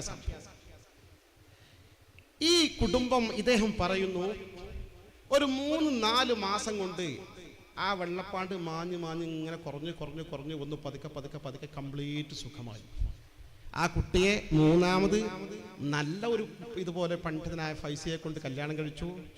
അവർക്ക് 4 മക്കളുണ്ട്. മൂത്ത പെൺകുട്ടിയെ കല്യാണം കഴിച്ചു. എൻ്റെ നാട്ടുകാരൻ എനിക്കറിയാം, അതിന് 2 കുട്ടികളുണ്ട്. അന്തസ്സായി ജീവിക്കുന്നു. വെള്ളപ്പാണ്ട് സുഖമായ കേസ് നമ്മൾ കേട്ടിട്ടുണ്ടോ? എന്തേ പ്രശ്നം? ഇവിടെ മഹാനവർ പറഞ്ഞൊരു വാക്ക് ഞാൻ എൻ്റെ ചെവി കൊണ്ട് കേട്ടതാണ്, അത് വേണ്ട. അദ്ദേഹം അത്രേ പറഞ്ഞിട്ടുള്ളൂ, അത് വേണ്ട. എൻ്റെ പ്രിയപ്പെട്ടവരെ, മഹാത്മാക്കളായ ആളുകൾക്ക് അവരൊരു വാക്ക് പറഞ്ഞാൽ ആ മഹാന്മാരുടെ ബഹുമാനം കൊണ്ട് അവർ ആ വാക്ക് അള്ളാഹു നടപ്പാക്കും, അതങ്ങനെ യാഥാർത്ഥ്യമാക്കുമെന്ന് സ്വഹീഹായ ഹദീസിൽ പഠിപ്പിച്ചിട്ടുണ്ട്. ഒരുപാട് സംഭവങ്ങൾ ഉദാഹരണമുണ്ട്. മഹാത്മാക്കൾക്ക് അത്ര വലിയ ശക്തി ഉണ്ട് അള്ളാഹുവിന്റെ അടുക്കൽ. അത് സ്വതന്ത്രമായ ശക്തിയല്ല, അള്ളാഹ് നിൽക്കുന്ന ആദരവ്, ഇക്റാം, ബഹുമാനമാണ്. അത്ര വലിയ ബഹുമാനമാണ്. സ്വഹീഹുൽ ബുഖാരിയുടെ ഹദീസിലുണ്ടോ തത്തുല്യമായ സംഭവങ്ങൾ? സ്വഹീഹുൽ ബുഖാരിയുടെ ഹദീസിലുണ്ടല്ലോ. സ്വഹീഹുൽ ബുഖാരിയുടെ ഹദീസിലുണ്ട്, ആദരവായ അഷ്റഫുൽ ഖൽഖ് മുത്ത് മുഹമ്മദ് മുസ്തഫ സ്വല്ലല്ലാഹു അലൈഹി വസല്ലം തങ്ങളുടെ കാലഘട്ടത്തിൽ അൻസാരിയായ ഒരു സ്വഹാബി വനിതയും വേറൊരു സ്വഹാബി വനിതയും തമ്മിൽ തർക്കമുണ്ടായി. മനുഷ്യരിൽ തർക്കമുണ്ടാവും. അവസാനം അടിയായി മാത്രമല്ല, പൊരിഞ്ഞ തല്ലായി. അവസാനം മഹാനായ അനസ് ബിൻ നളിർ റളിയല്ലാഹു അൻഹുവിന്റെ ഒരു സഹോദരിയാണ് ഇതിലെ ഒരു കഥാപാത്രം. ആ സഹോദരി മറ്റേ പെൺകുട്ടിയുടെ പല്ലിൽ ഒരു കല്ലെടുത്ത് കുത്തിയ കാരണത്താൽ മറ്റേ പെൺകുട്ടിയുടെ മുഖത്തിന് മുൻപല്ല് പൊട്ടിപ്പോയി. ആ പെൺകുട്ടി ഭംഗി പോയല്ലോ, സൗന്ദര്യം പോയല്ലോ. അങ്ങനെ സംഭവിച്ചു പോയി. കേസ് നേരെ ഇലാ ഹദ്റത്ത് റസൂലില്ലാഹി, റസൂലുള്ളാഹിന്റെ മുമ്പിലെത്തി. റസൂലുള്ളാഹിന്റെ മുമ്പിലെത്തിയാൽ നമ്മുടെ രാജ്യത്തെ കോടതി പോലെ കേസിനൊക്കെ ഉടൻ തീർപ്പാകും. സംഭവം ശരിയാണോ ചോദിച്ചു, ശരി വെച്ചാൽ പിന്നെ സാക്ഷിയൊന്നും ആവശ്യമില്ല. ശരിയാണ്, സാക്ഷി ആവശ്യമില്ല. പകരം ഖുർആന്റെ നിയമമാണ് പല്ലിന് പകരം പല്ല്. മഹാനായ അനസ് ബിൻ നളിർ റളിയല്ലാഹു അൻഹു പ്രമുഖനായ സ്വഹാബി വരന്റെ സഹോദരന്റെ പല്ല് പകരം പൊട്ടിക്കാൻ തീരുമാനിച്ചു. കോടതി വിധി വന്നു, റസൂലുള്ളാഹിന്റെ വിധി. ആ ബുഖാരിയുടെ ഹദീസിൽ മഹാനായ അനസ് ബിൻ നളിർ റളിയല്ലാഹു അൻഹു അന്ന് സ്ഥലത്തില്ല, പുറത്താണ് അദ്ദേഹം ഈ വിവരം അറിഞ്ഞുകൊണ്ട് പെട്ടെന്ന് നാട്ടിലെത്തിച്ചേർന്നു. സംഭവങ്ങളൊക്കെ അന്വേഷിച്ചു. ഇങ്ങനെയൊക്കെ നടന്നു പോയിട്ടുണ്ട്. നടന്നതിന്റെ പേരിൽ അള്ളാന്റെ ഹബീബിന്റെ വിധി വന്നിട്ടുണ്ട്. അനസിന്റെ പെങ്ങളെ പല്ല് പൊട്ടിക്കാൻ പകരം തീരുമാനിച്ചിട്ടുണ്ട്. വിധി നടപ്പാക്കാൻ പോവുകയാണ്. മഹാനായ അനസ് ബിൻ നളിർ റളിയല്ലാഹു അൻഹു ഹബീബായ റസൂലുള്ളാഹി സ്വല്ലല്ലാഹു അലൈഹി വസല്ലം സമീപിച്ചുകൊണ്ട് പറഞ്ഞു, യാ റസൂലല്ലാഹ്, എന്റെ സഹോദരി ഒരു പാവപ്പെട്ട പെൺകുട്ടിയാണ്. അവൾക്കും വേണ്ടേ കല്യാണം ചെയ്തു പോവുക, നല്ലൊരു ജീവിതം നയിക്കുക. ഇതൊരു ദുർബല നിമിഷത്തിൽ സംഭവിച്ചു പോയി. എന്റെ പെങ്ങൾക്ക് മാപ്പ് കൊടുക്കണമെന്ന് പറഞ്ഞാലും അള്ളാഹുവിന്റെ റസൂൽ പറഞ്ഞു, അനസേ, എന്താണ് നിങ്ങൾ പറയുന്നത്? കിതാബുല്ലാഹ് അൽ ഖിസാസ്, അള്ളാഹുവിന്റെ ഖുർആന്റെ വിധിയാണ് ഞാൻ പറഞ്ഞത്. ഖിസാസ് ആണ്, പ്രതികാരമാണ്. കയ്യിന് പകരം കയ്യ്, കണ്ണിന് പകരം കണ്ണ്, പല്ലിന് പകരം പല്ല്. ഇസ്ലാമിന്റെ വിധിയാണ്, യാതൊരു എക്സ്ക്യൂസും ഇല്ല. ആ ബന്ധപ്പെട്ട കക്ഷികൾക്കാണ്. പല്ല് പൊട്ടിയ പെൺകുട്ടിയുടെ കുടുംബം മാപ്പ് തരാത്ത കാലത്തോളം യാതൊരു ചാൻസുമില്ല, വിധി നടപ്പിക്കുകയല്ലാതെ എന്ന് പറഞ്ഞു. അള്ളാന്റെ റസൂൽ ഉറച്ചു നിന്നപ്പോ മഹാനായ അനസ് റളിയല്ലാഹു അൻഹു പറഞ്ഞ വാക്ക് സ്വഹീഹുൽ ബുഖാരിയിൽ കാണാം.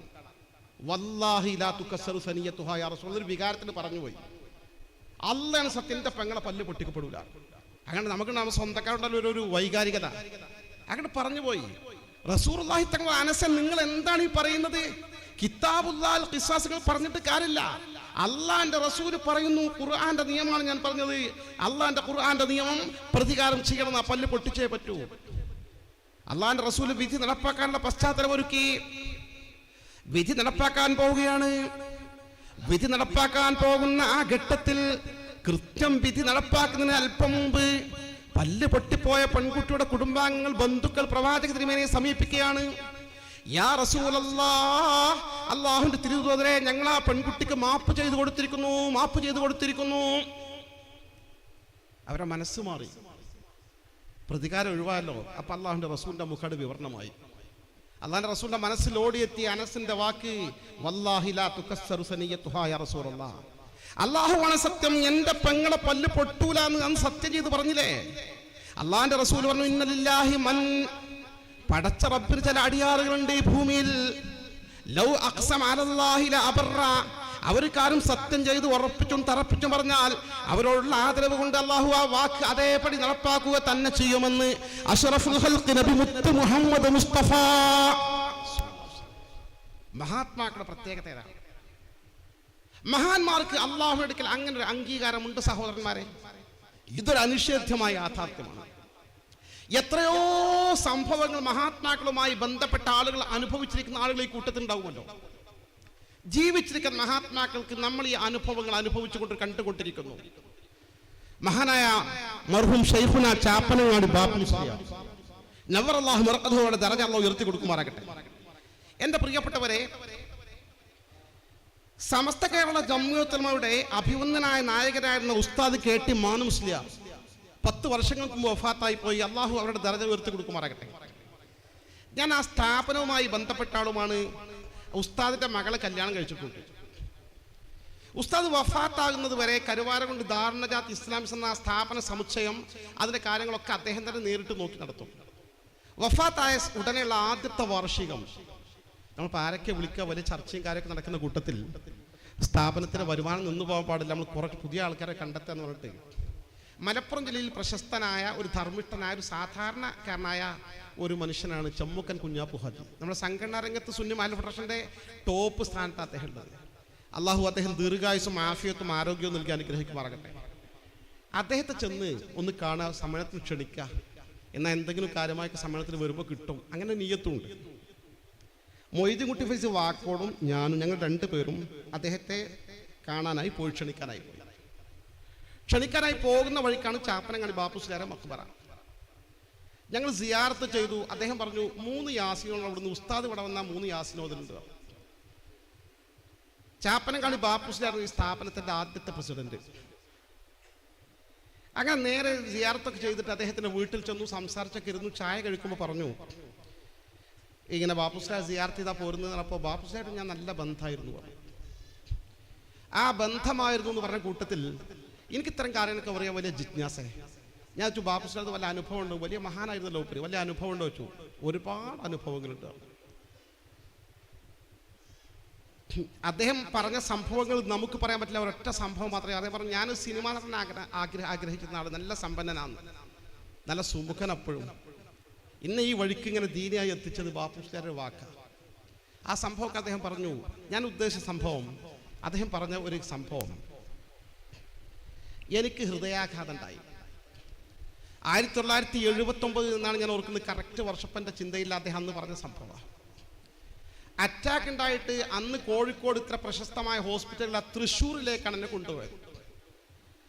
തൃശ്ശൂരിൽ ചെന്നിട്ട് എല്ലാ ടെസ്റ്റും കഴിഞ്ഞ് സർജറി നടത്താൻ പറ്റുന്ന കണ്ടീഷനല്ല, ചികിത്സകളൊക്കെ പൂർത്തിയാക്കി അദ്ദേഹം വീട്ടിലേക്ക് തിരിച്ചു പോരുകയാണ്. തിരിച്ചു പോരുന്ന സമയത്ത് ഒരാഴ്ച കഴിഞ്ഞ് തിരിച്ചു പോരുമ്പോൾ ഡോക്ടർ പറഞ്ഞു, നിങ്ങൾ മേജർ അറ്റാക്ക് ആയിരുന്നു, അതുകൊണ്ട് ചെന്നാൽ നല്ലവണ്ണം ശ്രദ്ധിക്കണം, ഇളകാൻ പാടില്ല, വളരെ ശ്രദ്ധിച്ച് വേണം ജീവിക്കാൻ, ഈ ഗുളി കഴിച്ച് മുന്നോട്ട് പോകുക.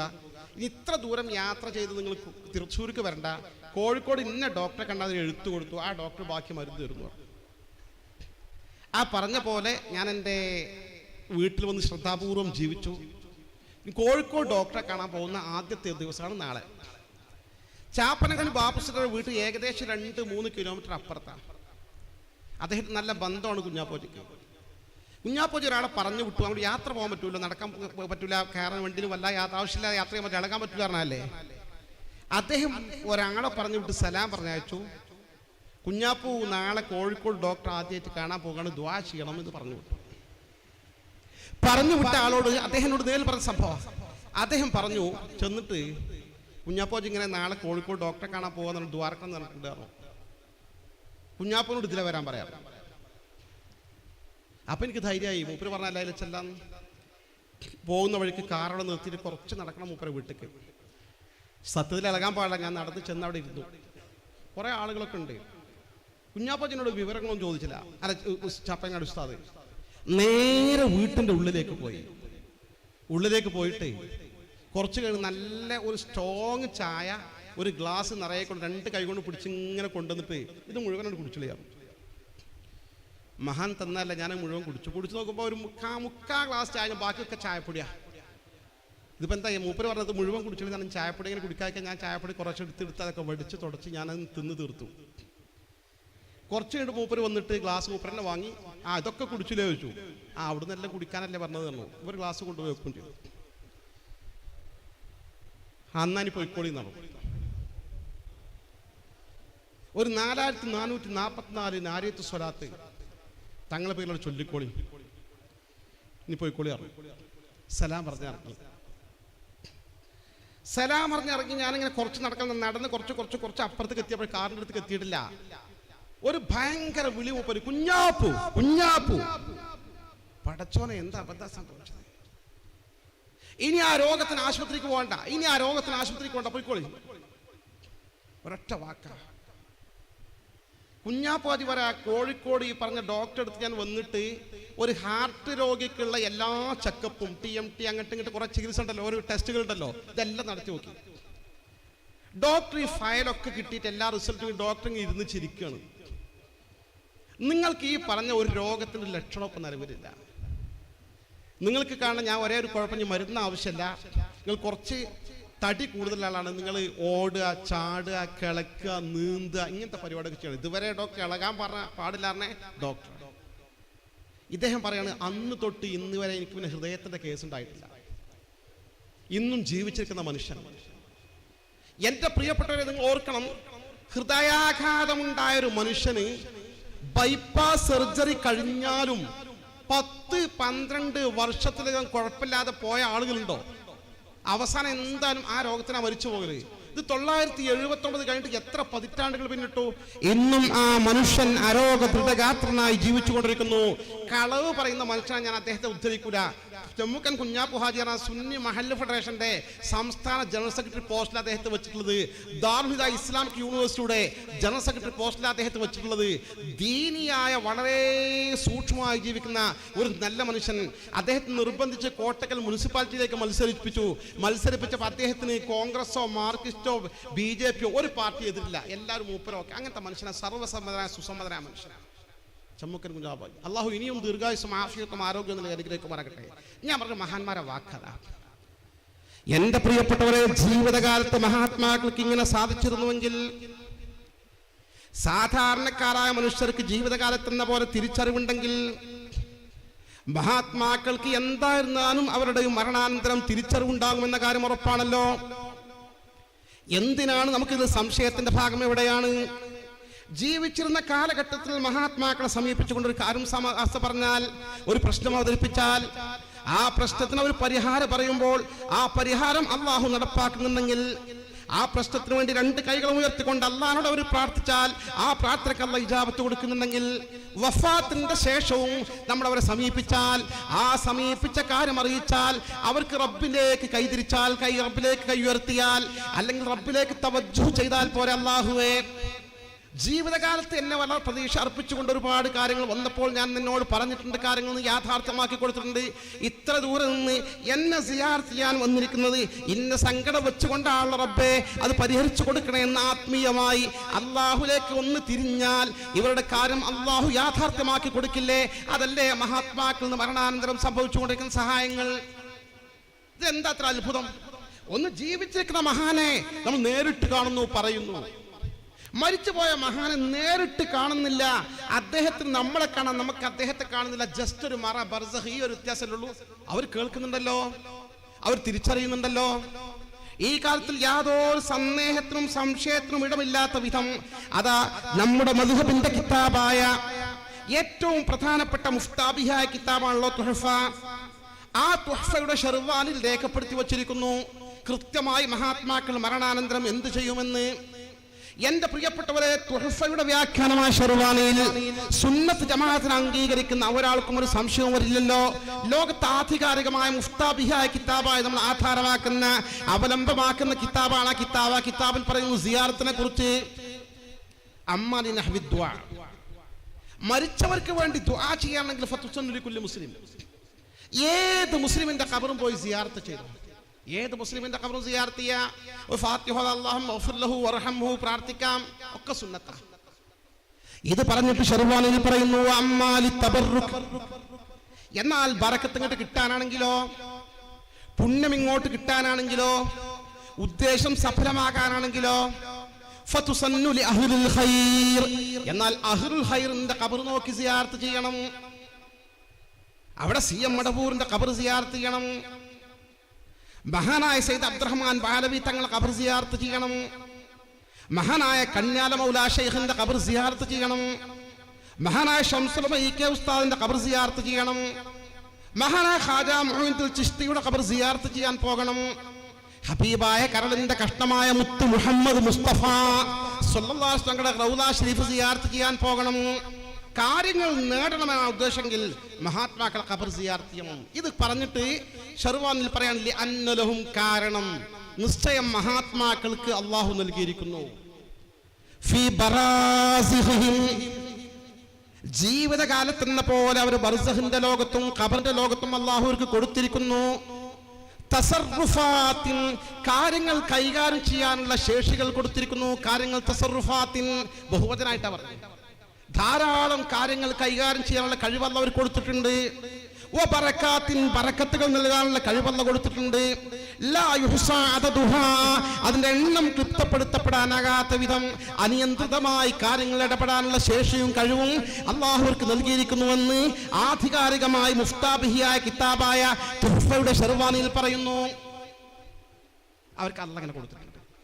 എന്തേ ഇതിൽ അത്ഭുതം? ചരിത്രം പരിശോധിച്ചാൽ ഹബീബായ അഷ്റഫുൽ ഖൽഖ് മുത്ത് റസൂലുള്ളാഹി സ്വല്ലല്ലാഹു അലൈഹി വസല്ലം ഇന്നോളം മഹാത്മാക്കൾ ഈ തരത്തിൽ കാര്യങ്ങൾ ഇടപെട്ടിട്ടുണ്ട്, കൈകാര്യം ചെയ്തിട്ടുണ്ട്. ആധികാരികമായ ചരിത്രരേഖകൾ നിരവധി അനവധി സംഭവങ്ങളിൽ കാണാം. ഹബീബായ അഷ്റഫുൽ ഖൽഖ് മുത്ത് റസൂലുള്ളാഹി സ്വല്ലല്ലാഹു അലൈഹി വസല്ലം റൗള ശരീഫിൽ നമ്മൾ കണ്ടിട്ടുണ്ട്. വളരെ ഭദ്രമായ കവചമാണ് ചുറ്റും. തങ്ങളുടെയും തന്റെ രണ്ട് പ്രമുഖരായ കൂട്ടുകാരുടെയും ഖബറുകൾ ചേർത്തിക്കൊണ്ട് 6 മീറ്റർ ഉയരത്തിൽ കെട്ടിപ്പൊക്കിയിട്ടുണ്ട്. അതിന്റെ മീതെ സുന്ദരമായ വസ്ത്രം വിരിച്ചിട്ടുണ്ട്. അതിനു മുകളിൽ പച്ച കുബ്ബയുണ്ട്. ചുറ്റും ശക്തമായ ഗ്രില്ലിട്ട് വച്ചിട്ടുണ്ട്. എന്റെ പ്രിയപ്പെട്ടവരെ, ആ ഖബറിന്റെ ചരിത്രം നിങ്ങൾക്കറിയുമോ? ഞാൻ ഈ ചരിത്രം നീട്ടി പറയാൻ സമയമില്ല. ഞാൻ ചുരുക്കത്തിൽ സംക്ഷിപ്തമായി പറയുകയാണ്. ഈ ചരിത്രം പറയുമ്പോൾ തെളിവിന് കൊള്ളാൻ പറ്റുമോ? അതൊക്കെ ചരിത്രമല്ലേ എന്ന് വിചാരിക്കുന്നു. ഞാൻ ഈ ചരിത്രം നിങ്ങൾ മുമ്പിൽ പറയാൻ കാരണം, ഒരു വിധം ചരിത്രമൊന്നും അംഗീകരിക്കാത്ത കൂട്ടരാണ് മുജാഹിദുകൾ. ഹദീസിൽ കണ്ടാൽ തന്നെ അതൊക്കെ ദുർബല ഹദീസായിരിക്കും തള്ളുവർക്ക് ബുദ്ധിക്കാണെങ്കിൽ നിങ്ങൾ തള്ളു. പക്ഷേ കേരളത്തിൽ മുജാഹിദ് പ്രസ്ഥാനം KNMന്റെ സംസ്ഥാന കമ്മിറ്റി പ്രസിദ്ധീകരിച്ച പ്രവാചകരുടെ ജീവചരിത്രം, കൃത്യമായി റൗലയുടെയും ചരിത്രം എഴുതിയ, കൃത്യമായ മസ്ജിദുൻ നബവിയുടെ ചരിത്രം എഴുതിയ അവരുടെ മലയാള ഗ്രന്ഥത്തിൽ അവർ തന്നെ ഈ സംഭവം എഴുതിയിട്ടുണ്ട്. കാരണം ലോകത്ത് സുസമ്മതമായ ചരിത്ര യാഥാർത്ഥ്യം. മഹാനാ നൂറുദ്ദീൻ ഷഹീദ് സങ്കി റഹ്മത്തുള്ളാഹി എന്ന ഭരണാധികാരി ഇസ്ലാമിക രാജ്യം ഭരിച്ചുകൊണ്ടിരിക്കുന്ന കാലഘട്ടം. വലിയ സ്വാലിഹായ ഭരണാധികാരിയായിരുന്നു അദ്ദേഹം. കൃത്യമായി തഹജ്ജുദും കാര്യമൊക്കെയുള്ള നല്ല നീതിമാനായ ഭരണാധികാരി. ചരിത്രത്തിൽ നിങ്ങൾക്ക് അദ്ദേഹത്തിനെ സെർച്ച് ചെയ്താൽ നിങ്ങൾക്ക് അദ്ദേഹത്തിന്റെ ജീവചരിത്രം കിട്ടും. അദ്ദേഹം ഒരു സ്വപ്നം കണ്ടു. ആരെയാണ് കണ്ടത്? ഹബീബായ സയ്യിദുനാ റസൂലുള്ളാഹി. തങ്ങൾ 2 ആടുകളെ ചൂണ്ടിക്കാണിച്ചു കൊടുക്കുക. ഇതാ റജുലൈനി അഷ്കറൈൻ, ഏകദേശം ചമപ്പ് വർണ്ണുള്ള 2 ആളുകളെ ചൂണ്ടിക്കാണിച്ചിട്ട് തങ്ങൾ പറയാം, അങ്കുദിനി മിൻ ഹാദൈനി റജുലൈൻ, ഈ 2 ആളുകളിൽ നിന്ന് എന്നെ നിങ്ങൾ രക്ഷിക്കണം. ഞെട്ടി ഉണർന്നു അദ്ദേഹം. ഭയചകിതനായി. പഠിച്ചോനെ, അള്ളാന്റെ റസൂലല്ലേ എന്നോട് പറയാം, എന്താ ഈ സംഭവം? ഭയങ്കര ആശയക്കുഴപ്പമായി. വീണ്ടും അദ്ദേഹം ഓതൊക്കെ ചെയ്ത് ഉണർന്ന് വീണ്ടും 2 റക്അത്ത് നിസ്കരിച്ച് വീണ്ടും ഉറങ്ങിയത്. 3 തവണ ഇതേ സ്വപ്നം റിപ്പീറ്റ് ചെയ്തു. കൃത്യമായി 2 ആൾക്കാരെ കാണിച്ചു കൊടുത്താൽ ഇവർ നിന്നെ രക്ഷിക്കണം. എന്റെ പ്രിയപ്പെട്ടവരെ, ഇദ്ദേഹത്തിന് ജമാലുദ്ദീൻ അൽ മൗസുലി എന്ന് പറയുന്ന സ്വാലിഹായ മറ്റൊരു മന്ത്രി ഉണ്ടായിരുന്നു. പിന്നെ അദ്ദേഹം ഉറങ്ങിയില്ല. രാത്രി അടിയന്തരമായി മന്ത്രിയെ വിളിപ്പിച്ചു. കാര്യങ്ങൾ മുഷാവറ ചെയ്യാൻ പറ്റിയ ആളാണ്. അദ്ദേഹത്തോട് പറഞ്ഞപ്പോൾ അദ്ദേഹം പറഞ്ഞു, അദ്ദേഹം പണ്ഡിതൻ കൂടിയായിരുന്നു. രാജാവേ, റസൂലുള്ളാഹിന്റെ സ്വപ്ന, മൻ റആനി ഫഖദ് റആനി ഫഇന്ന ശൈത്താന ലാ യതമസ്സലു ബി, എന്നെ കണ്ടാൽ ഞാൻ തന്നെയാണ്, എന്റെ രൂപത്തിൽ പിശാചിന് പ്രത്യക്ഷപ്പെടാൻ സാധ്യമല്ലെന്ന് അഷ്റഫുൽ ഖൽഖ് നബി മുത്ത് മുഹമ്മദ് മുസ്തഫ. അപ്പൊ ഈ സ്വപ്ന ഹക്ക. നമുക്ക് അടിയന്തരമായി മദീനയിൽ പോകണം. നിങ്ങൾ മദീനയിൽ പോകാൻ ഒരുങ്ങി, ആരും അറിയിക്കണ്ട, അത്യാവശ്യക്കാരെ മാത്രം കൂടെ കൊണ്ടുപോയി കുറച്ച് പൈസ ഒക്കെ നല്ല കയ്യിൽ വെക്കുക. നമ്മൾ യാത്ര തിരിക്കുകയാണ്. ദീർഘമായ യാത്രയ്ക്ക് ശേഷം അവർ മദീനയിലെത്തി. സിയാറത്ത് ചെയ്തു. നിസ്കാരം കഴിഞ്ഞിട്ട് മന്ത്രി വിളംബരം ചെയ്തു, രാജാവ് മദീനക്കാരെ കാണാൻ വേണ്ടി വന്നിട്ടുണ്ട്. അടുത്ത വഖത്തിന് മദീനക്കാർ മുഴുവൻ നിസ്കരിക്കാൻ അവിടെ സംഘടിപ്പിച്ച് കൊണ്ടുവരണം. എല്ലാവർക്കും രാജാവ് എന്തോ കൊടുക്കാൻ ഉദ്ദേശിക്കുന്നുണ്ട്. മന്ത്രി ഭയങ്കര ബുദ്ധിശാലിയാണ്. അങ്ങനെ മന്ത്രി രാജാവിന് ഉപദേശിച്ചു, നിങ്ങളിങ്ങനെ പൈസ കൊടുക്കുന്ന സമയത്ത് ആ 2 ആൾക്കാരെ കണ്ടാൽ അറിയോ, എനിക്കറിയാം 3 വട്ടം കണ്ടാൽ കറക്റ്റിന്റെ മനസ്സിൽ ആ ചിത്രം പതിഞ്ഞു കിടക്കുന്നുണ്ട്, കണ്ടാൽ അവരെ പിടിച്ചു വെക്കുക, ബാക്കിയുള്ളവർ പോയിക്കോട്ടെ. പൈസ ഒക്കെ കൊടുത്തു തീർത്തു. എല്ലാവരും വാങ്ങി. ഈ 2 ആൾക്കാരെ കണ്ടില്ല. ഒരു നിലക്കും മന്ത്രിക്കും വലിയ പ്രയാസമായി. അവസാനം റസൂലുള്ളാഹിന്റെ റൗളന്റെ അവിടെയൊക്കെ പോയി അങ്ങോട്ടും ഇങ്ങോട്ടും ഇങ്ങനെ പരിശോധിച്ചു, ചെക്ക് ചെയ്തു. ചെക്ക് ചെയ്യണതിൻ്റെ ഇടയിൽ വേറെ ഈ പറഞ്ഞ രണ്ടാളുകൾ അവിടെ എത്തി. റസൂലുള്ളാഹിന്റെ അടുത്ത് എത്തിയപ്പോൾ, ഈ മഹാനായ രാജാവിൻ്റെ അടുത്ത് നൂറുദ്ദീൻ സിർഹിയെ അടുത്ത് എത്തിയപ്പോൾ കറക്റ്റ് രണ്ടാളുകൾ. അദ്ദേഹത്തിൻ്റെ കണ്ണുകൾ ഇങ്ങനെ നിറഞ്ഞു ഒഴുകി. മന്ത്രി ചോദിച്ചു, ഇതാണോ? ചോദിച്ചു, അതാണ്. പിടിച്ചു വെച്ചു, ചോദ്യം ചെയ്യാൻ തുടങ്ങി. അപ്പോൾ ഇതിന് ആളുകൾ മദീനക്കാരുടെ ഇവരങ്ങൾ ചോദ്യം ചെയ്യരുത്, വലിയ സ്വാലിഹ്യങ്ങളായ ആൾക്കാരായി വരും, ഇവർ കുറച്ച് കാലമായി ഇവിടെ വന്നിട്ട് എല്ലാവർക്കും ദാനം ചെയ്യും, രാവിലെ പോവും, സിയാറത്ത് ചെയ്യും, വലിയ വലിയ ഇബാദത്ത് മാത്രമാണ്, ഇവരങ്ങൾ ചോദ്യം ചെയ്യുന്ന പ്രശ്നമൊന്നും ഇല്ലാത്ത ആൾക്കാരാണ്. അവസാനം ഇവരെ ചോദ്യം ചെയ്തു, ഇത് ഇദ്ദേഹം നേരിട്ട് കണ്ട രണ്ടാളുകളാണ്, സ്വപ്നത്തിൽ റസൂലുള്ളാഹി കാണിച്ചു കൊടുത്ത ആളുകളല്ലേ, എവിടെയാണ് താമസിക്കുന്നത് ചോദിച്ചു. അവർ റസൂലുള്ളാഹിന്റെ റൗദയുടെ തൊട്ടപ്പുറത്താണ് താമസിക്കുന്നത്. അവിടെ ചെന്ന് നോക്കി, റൂം തിരഞ്ഞു നോക്കുമ്പോൾ കുറേ പൈസ ഒക്കെ ഉണ്ട്, വേറൊന്നും കാണുന്നില്ല. അവസാനം പായ പൊക്കി നോക്കുമ്പോൾ, ആ റൂമിലെ പായ പൊക്കി നോക്കുമ്പോൾ വലിയൊരു ഗുഹ. സുബ്ഹാനല്ലാഹ്, എന്താണ് ഈ ഗുഹ? അവസാനം സത്യം പറയാൻ നിർവാഹനം എന്ന് മനസ്സിലാക്കി അവർ പറഞ്ഞു, ഞങ്ങൾ രണ്ടുപേരും ക്രൈസ്തവരാണ്, നിങ്ങൾ പ്രത്യേകമായി നിങ്ങളെ പ്രവാചകന്റെ ബോഡി ഇവിടെ നീക്കം ചെയ്യാൻ വേണ്ടി നിയോഗിക്കപ്പെട്ട രണ്ട് ക്രൈസ്തവരാണ്. ഞങ്ങൾ എല്ലാ ദിവസവും രാത്രിയോടെ കിടന്നു കുറേശ്ശെ തുറന്ന് മണ്ണെടുക്കും, അതൊക്കെ പാക്കറ്റാക്കിയിട്ട് ഞങ്ങൾ കീസിൽ കൊണ്ടുപോയിട്ട് സിയാറത്ത് എന്ന വ്യാജാനെ ഞങ്ങൾ ജന്നത്തുൽ ബഖീൽ കൊണ്ടുപോയി വിതറും, വീണ്ടും വരും, ആളുകളെ കയ്യിലെടുക്കാൻ ആളുകൾക്ക് പണം കൊടുക്കും, ഇഷ്ടംപോലെ പണമൊക്കെ ഞങ്ങൾ തന്നയച്ചിട്ടുണ്ട്. നിങ്ങളെ പ്രവാചകന്റെ ശരീരത്തിന്റെ അടുത്തെത്തി എന്ന് കണ്ടപ്പോൾ വലിയൊരു പ്രകമ്പനം ഉണ്ടായത്, ഞങ്ങൾ ഭയചകിതരായതും ഈ സംഭവമൊക്കെ ഇവിടെ നടന്നതും. രണ്ടുപേരും തലവെട്ടി. തുടർന്നാണ് വലിയ ആഴത്തിൽ ഒരു കീറി ഉരുക്കൊഴിച്ച് ഗ്രില്ലൊക്കെ ഇട്ട് റസൂലുള്ളാഹിന്റെ ബോഡി ഭദ്രമാക്കി. ഇതിനെ ഒരു കക്ഷിക്ക് അങ്ങനെ സാധിക്കരുത് വിചാരിച്ചപ്പോൾ ഞാൻ സൂചിപ്പിച്ചത്, വല്ലാഹു യാസിമുക മിനന്നാസ്, അല്ലാഹു പറയണം, അല്ലാഹു നബിയെ നിങ്ങളെ സംരക്ഷിക്കുക തന്നെ ചെയ്യും. അല്ലാഹു സംരക്ഷിക്കാൻ ഏർപ്പാട് ചെയ്ത സംവിധാനം എന്താ? റസൂലുള്ളാഹി തങ്ങളാണ് നേരിട്ടിടപെടുന്നത്. വഫാത്തായി കിടക്കുന്ന റസൂലുള്ളാഹി തങ്ങൾ നൂറ്റാണ്ടുകൾക്ക് ശേഷം തന്റെ ശരീരം കൊണ്ടുപോകാൻ ഇതാ പ്രതിയോഗികൾ ശ്രമിക്കുന്നുവെന്ന് കണ്ടപ്പോൾ കൃത്യമായി തിരിച്ചറിയുന്നു. പക്ഷേ ലോകത്തെ സംവിധാനം നിങ്ങൾ വിചാരിക്കും, എന്തുകൊണ്ട് റസൂലുള്ളാഹിക്ക് നേരിട്ടിടപെട്ടുകൂടാ? സുന്നത്തല്ലാഹ് വലൻ തജിദ സുന്നത്തില്ലാഹി തബ്ദീല. അല്ലാഹു നടപടിക്രമമുണ്ട് ദുനിയാവിൽ, അതനുസരിച്ച് മുന്നോട്ട് പോകൂ. ആ കാലഘട്ടത്തിലെ രാജാവാണ് ഇത്തരം കാര്യങ്ങൾ കൈകാര്യം ചെയ്യേണ്ടത്. നേരിട്ട രാജാവിന് ഹബീബായ അഷ്റഫുൽ ഖൽഖ് മുത്ത് മുഹമ്മദ് മുസ്തഫ സ്വല്ലല്ലാഹു അലൈഹി വസല്ലം നേരിട്ട് സ്വപ്നം കാണിച്ചു കൊടുക്കുകയാണ്. സംഭവം മഹാത്മാക്കളുടെ ഈ പ്രത്യേകതകൾ യാഥാർത്ഥ്യ. ഈ പ്രത്യേകതകൾ വളരെ കൂടുതലുള്ള ആളുകളാണ് മശായിഖുമാർ. ഏത് ത്വരീഖത്തിന്റെ മശായിഖുമാരും. കാരണം മശായിഖുമാരെ കണക്ഷൻ നേരിട്ട് മശായിഖുമാർ വഴി വഴി വഴി സയ്യിദുനാ വ ഹബീബുനാ റസൂലുള്ളാഹി സ്വല്ലല്ലാഹു അലൈഹി എത്തിപ്പെടുന്നു. അതനുസരിച്ച് ജീവിക്കുന്ന ആളുകൾ അവരെ പ്രതിസന്ധി ഘട്ടത്തിൽ മശായിഖുമാർ അവർ സഹായിക്കും. സഹായം ചോദിക്കണമെന്നൊന്നുമില്ല, ഇസ്തിഗാസന സഹായം ചോദിക്കല. ചോദിക്കാതെ പോലും നിർണായക ഘട്ടത്തിൽ തന്റെ മശായിഖുമാർ തങ്ങളെ സഹായിക്കുമെന്നത് അനിഷേധ്യമായ മുജറബായ യാഥാർത്ഥ്യം. ഞാൻ ദീർഘിപ്പിക്കുന്നില്ല. എന്റെ പ്രിയങ്കരനായ സുഹൃത്ത് സലീം ഫൈസി ഇർഫാനി വിഷയം അവതരിപ്പിക്കാൻ കാത്തു നിൽക്കുമ്പോൾ ഞാൻ അവസാനിപ്പിക്കുകയാണ്. ഞാൻ ഈ വിഷയം ഇങ്ങനെ അവതരിപ്പിക്കാൻ കാരണം, നിങ്ങളൊക്കെ പണ്ഡിതന്മാരാണ്, മുത്തഅല്ലിമീങ്ങളാണ്, ചരിത്ര സംഭവങ്ങൾ എമ്പാടും നമുക്കറിയാം. അതിലുപരി ഇതൊരു സിമ്പിൾ വിഷയമാണ്. സത്യത്തിൽ നമ്മളോട് എതിർക്കാനും നിഷേധിക്കാനും വരുന്ന ആളുകൾക്ക് മുമ്പിൽ, ജീവിച്ചിരിക്കുന്ന ആളുകളെ മുമ്പിൽ ചെന്നിട്ട് നമ്മളെ കാര്യം അവർക്ക് നടപ്പാക്കാൻ സാധിക്കുന്നുണ്ടോ? ഓക്കെ. മരണാന്തരം അവർ കേൾക്കോ? കേൾക്കും. എങ്കിൽ ഈ പ്രത്യേകത മരണാന്തരം അവർക്ക് നിലനിൽക്കോ? നിലനിൽക്കും. ഇല്ലേ എന്നുള്ള തെളിവ് നമുക്ക് പറയാൻ സാധിക്കും. വളരെ ലളിതമാണ്. ഇതിൽ അഭൗതികതയുടെ പ്രശ്നമില്ല, ഷിർക്കിന്റെയും കുഫ്രിന്റെയും പ്രശ്നമില്ല. ഇതൊരു യാഥാർത്ഥ്യമാണ് എന്ന് ആർക്കും നമുക്ക് ബോധ്യപ്പെടുത്തി കൊടുക്കാൻ സാധിക്കും. റബ്ബ് സുബ്ഹാനഹു വ തആല മഹാത്മാക്കളുടെ അസ്റാറുകൾ മനസ്സിലാക്കി, മഹാത്മാക്കൾ ജീവിച്ചിരിക്കുന്ന കാലഘട്ടത്തിലും മരണാന്തരവും അവരുടെ പ്രത്യേകതകൾ മനസ്സിലാക്കാനും അവരാദരിക്കാനും അതുവഴി ഇരു വീട്ടിലും വിജയം നേടാനും കരുണാവാരിധിയായ റബ്ബ് സുബ്ഹാനഹു വ തആല നമുക്കൊക്കെ തൗഫീഖ് നൽകി അനുഗ്രഹിക്കുമാറാകട്ടെ. ആമെന്ന് പ്രാർത്ഥിച്ചുകൊണ്ട് നിങ്ങളൊക്കെ ദുആയിൽ ഈ സാധുവിനെയും ഉൾപ്പെടുത്തണമെന്ന് വിനയപൂർവ്വം അപേക്ഷിച്ചുകൊണ്ട് ഞാൻ എൻ്റെ വാക്കുകൾക്ക് വിരാമം കുറിക്കുന്നു. സ്വല്ലല്ലാഹു തആല വസല്ലം അലാ ഖൈർ ഖൽഖി സയ്യിദനാ മുഹമ്മദ് വ ആലിഹി വസഹ്ബിഹി അജ്മഈൻ വൽഹംദുലില്ലാഹി റബ്ബിൽ ആലമീൻ. അസ്സലാമു അലൈക്കും.